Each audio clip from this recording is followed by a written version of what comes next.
Hello, and welcome to the guided instructions for working with AddoSOFT in CAD. Ensuring you get the most out of your AddoSOFT experience is our priority, so let's walk through this step by step.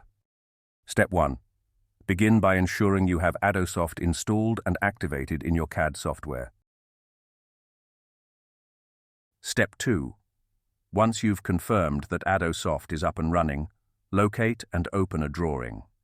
This drawing should have a title sheet on it, containing a block reference with attributes. Now, to export the attributes to Excel for a single drawing, you can use the Attribute to Excel function. If you wish to export attributes from all DWG, use the Folder Export function, which is the one I am going to use now.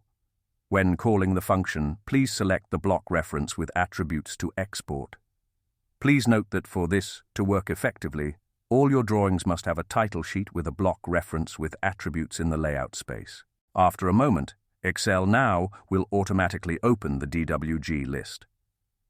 Step 3. This step is optional but can be beneficial. If you wish to assign a specific name to your PDF, add a column named PDF Name in Excel.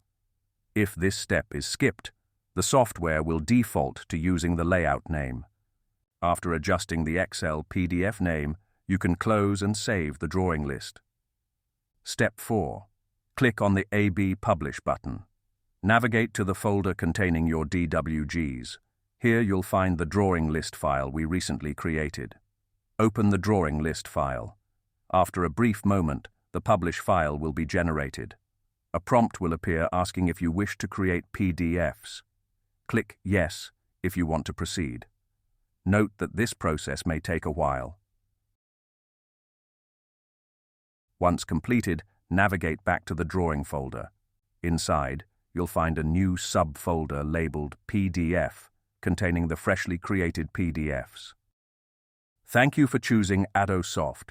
We're dedicated to enhancing your CAD experience and value your trust in our solutions. Have a great day.